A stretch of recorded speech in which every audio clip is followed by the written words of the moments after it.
Good morning. It's Friday, May 14th, and I'm Kenny Polcari, and this is Host of the Party, Morning Market Video. And as you can tell by just looking out the window, it's not nearly as humid today as it was yesterday because you can actually see outside the window. One way or the other, it's going to be another great weekend here in South Florida. So let's talk about what happened and what's happening, right? What's changed investor psyche from the first part of the week until yesterday, today, where we saw the market up strongly yesterday, and again, futures are pointing higher today. The BLS, the Bureau of Labor Statistics, came out and reported PPI, right? The Producer Price Index, and investors are ignoring the strength in those numbers.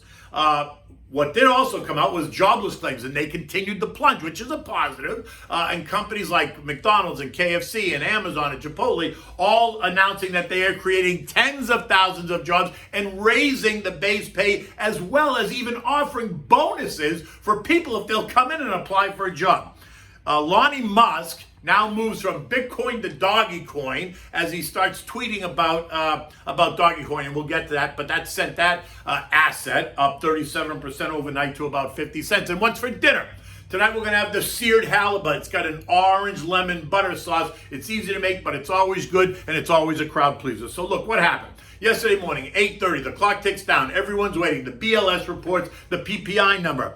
The results were as expected, right? The estimates missed the actuals, and the actuals were much greater than what the estimates were, which would be viewed as negative, inflationary. Prices at the input level are rising higher than expected. Core PPI month over month rose 0.6% versus the estimate of +3. Ex-food and energy rose 0.7 versus the estimate of 0.4. And year over year core PPI rose 6.2% versus the estimate of 5.8. And ex-food and energy rose 4.1 versus the estimate of 3.8. So those are strong numbers. Those suggest building pressure at the input level. But at the same time, the government came out and reported initial jobless claims.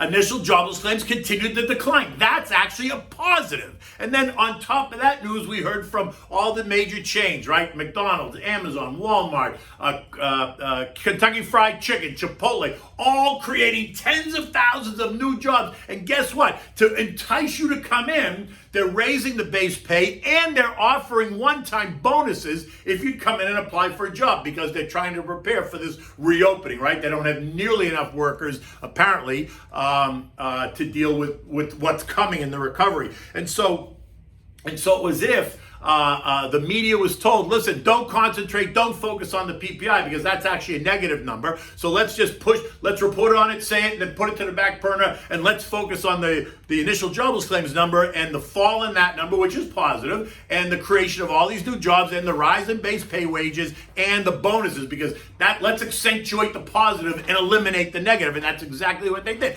Look, on Wednesday, they spent the whole day talking about CPI, because that's the Consumer Price Index, which speaks directly to inflation at the consumer level, right? The PPI speaks to inflation at the producer level, as we know, right? Because it's the cost that producers have to pay for raw materials to produce all the products that they produce, which then they pass on in higher cost to the consumer. But one way or the other, it was if they were told, don't concentrate on the PPI because it's negative, but let's focus on the jobs report. And by the way, how are these companies paying? How are they going to pay for the higher wages and the bonuses that they're giving out? They're raising prices at the counter. And where does that go? That goes right to the consumer. You're going to pay more for your Big Mac. You're going to pay more at Chipotle. You're going to pay more for Kentucky Fried Chicken.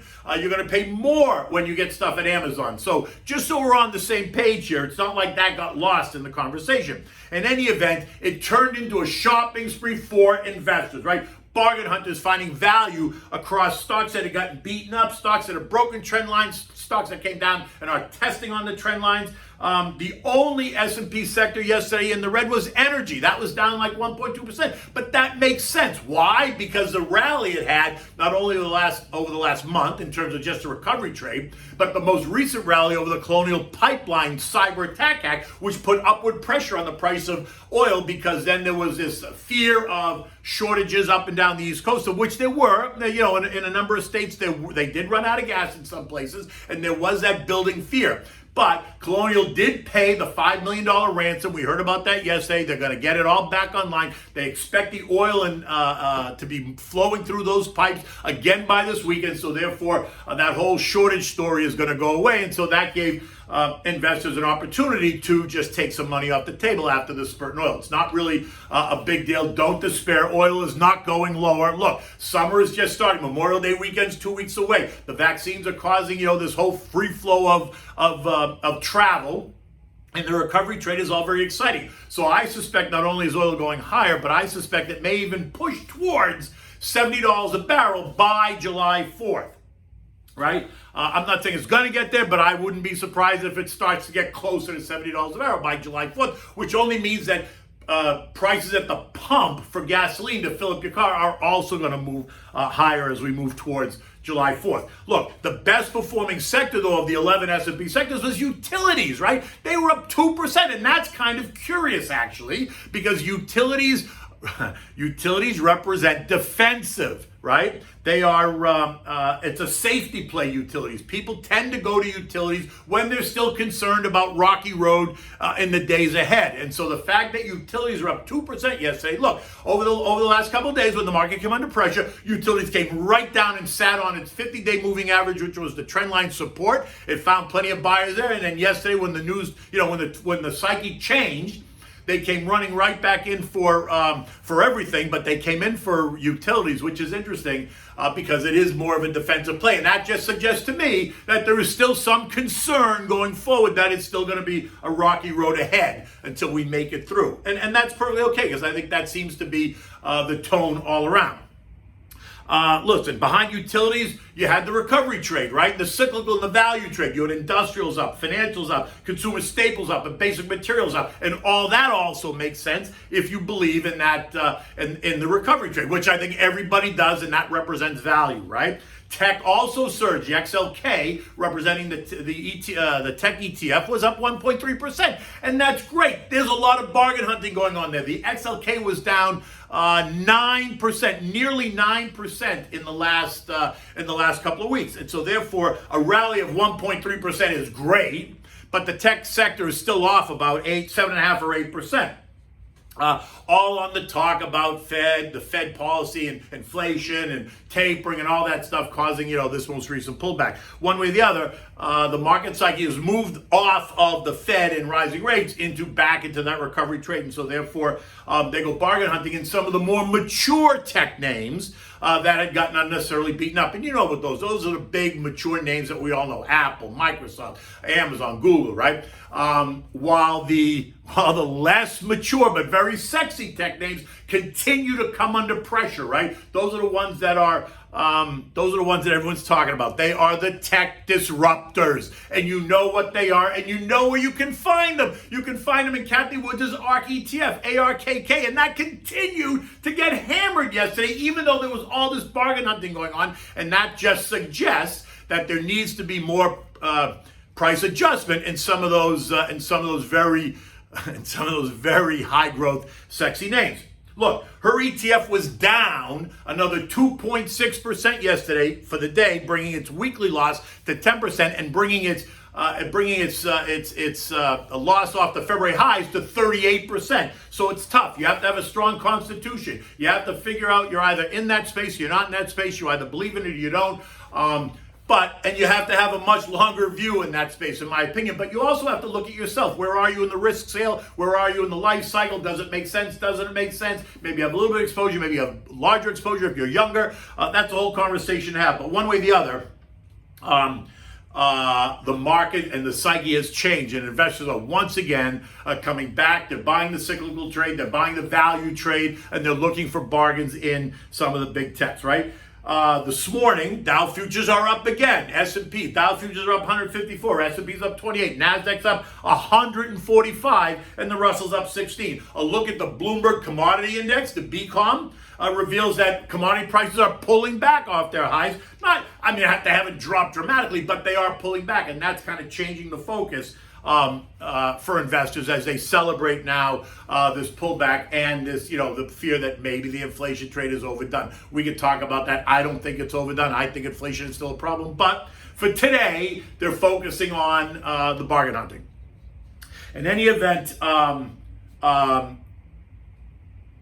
the value trade, right? They're also focused. The value trade is still alive and well. Look, SPYV was up 1.5% yesterday. The SPYG was only up 1%. They were both up. Yet the value trade is actually up 15.5% on the year, while the growth trade is only up 4.4%. So you can see where the psyche and where investors are focusing. Clearly, they're focusing on the recovery cyclical trade. Doesn't mean that growth is going away. Doesn't mean you shouldn't own tech. It just means understand where the money is going. EcoData today reveals retail sales, right? And this speaks directly to the consumer. Advanced retail sales are expected to be up 1%. Ex-autos and gas of plus 0.3%. Industrial production is supposed to be up 1%, and capacity utilization, which is another measure of potentially building inflationary pressures, is supposed to come in at 75%, and that's still below what would be considered pressure on capacity. That number would have to be north of 80 to start to talk about manufacturing plants being closer to capacity or not, which would force prices, would force upward pressure on prices, right? Asian markets were up overnight. Japan was up 2%. China was up 2%. Hong Kong was up 1%. Australia was up 0.5%. European markets are also higher this morning as the focus also returns to that recovery trade. They're moving off of the inflation story. They're following in our footsteps. They're going back to some bargain hunting. There's no EcoData in Europe today that's driving the action, so they're really focusing on the bargain hunting that has been created by the weakness early in the week, because European markets also did get hit along with U.S. markets. The dollar index is down 20 cents, but it still remains right in that level at 90.55.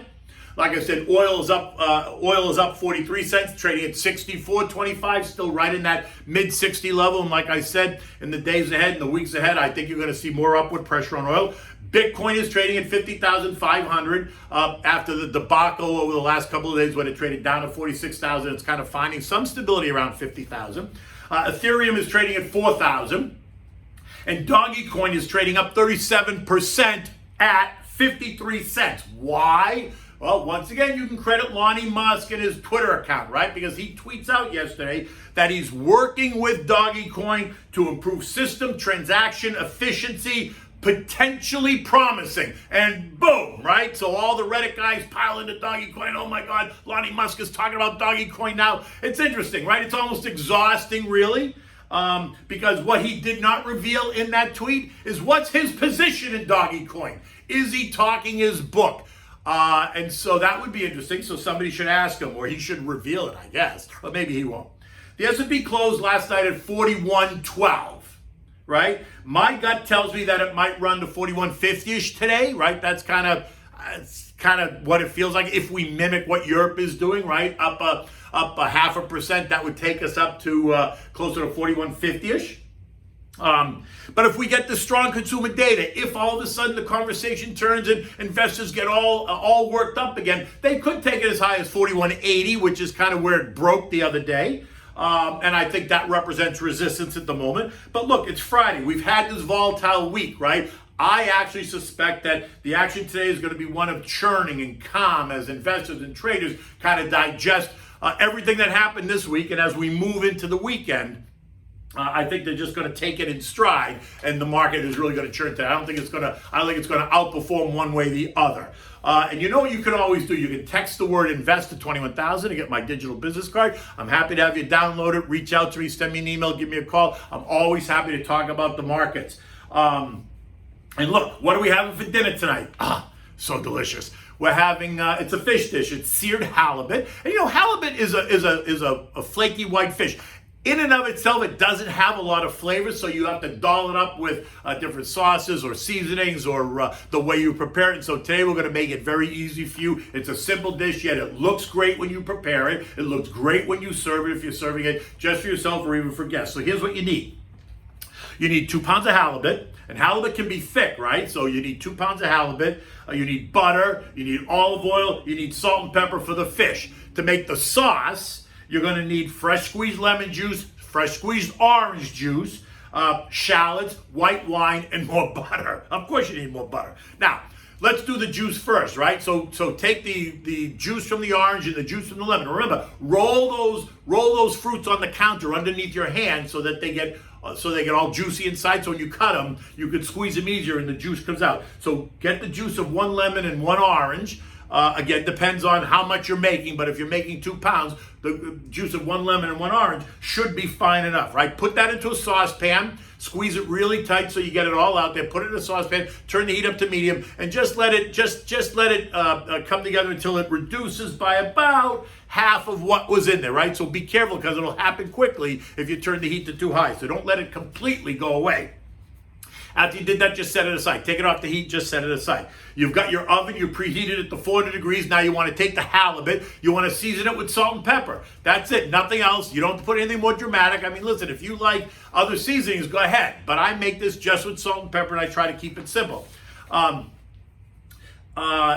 you're going to take the fish and you're gonna in a saute pan, like in a big saute or frying pan, you're going to heat up a dollop of butter, enough to cover the bottom of the pan. Maybe you're going to put a splash of olive oil in there too, just to prevent the butter from burning. Once it gets nice and hot, you want to take the halibut and you want to sear it. So put it in the pan. You can hear it sizzle. You want it to sear. Get it a nice golden brown on one side. Flip it. Do the same thing on the other side. Once it's all nice and golden brown on both sides, remove it and now set it into a roasting pan or a baking dish, a Pyrex glass baking dish, whatever.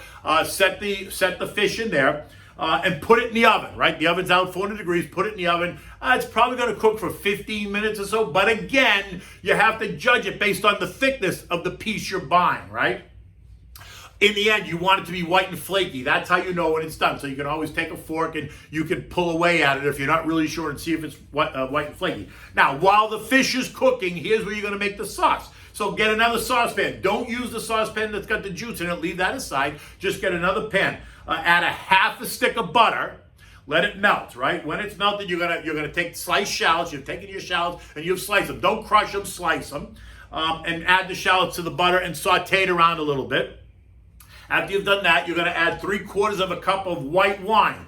Here you go again. I like the Pinot Grigio Santa Margherita. You use what you want. I would not use a Chardonnay just because I don't like Chardonnay, and that's true across the board. I would never use Chardonnay in my cooking. I don't drink it, so I wouldn't cook with it. I'll use Pinot Grigio Santa Margherita. And put that in there and turn it up and let the wine reduce by about half, right? Again, you don't let it all evaporate. Then turn it down to simmer. You're going to add a tablespoon of butter. You're going to whisk it in, right? And then you're going to let it melt and you're going to whisk it in until it's incorporated. Repeat that 3 times. So you're going to add 4 tablespoons of butter, but don't add it all at once. Do a tablespoon, let it melt. Do a tablespoon, let it melt. Do a tablespoon, let it melt. Until it's all melted. Now, once it's all done, now you take the pan that's got the orange juice and the lemon juice, the pan you made at the very beginning, and pour the juice into the butter and shallot mixture, and then whisk it, get it all nice and combined and blended, right? Now, the fish is done, right? It's been 20 minutes. The fish is done. Take the fish out of the oven. Here's an interesting way to present this. You might want to make a bed of spinach or a bed of arugula or something green that you want to put on the plate first. You can either have the spinach raw. I like eating raw spinach, but if you want to, you can also saute the spinach in garlic and oil if you want to do that, and then create a bed of spinach. Then take the piece of halibut, lay the halibut right on top of the bed of spinach, and now with a spoon, take the sauce that you just created and then spoon the sauce over the fish, right? Enjoy that. Serve that to your guests. Enjoy it with your favorite white wine. Again, I would drink the chilled Pinot Grigio Santa Margherita with this dish, but you do as you want. In any event, it's Friday morning. We've got about 6 hours left until the weekend comes. I hope it's going to be good weather where you are. It's certainly going to be good weather here. Take good care. Look out for my post tomorrow live from the beach, and I'll see you on Monday morning.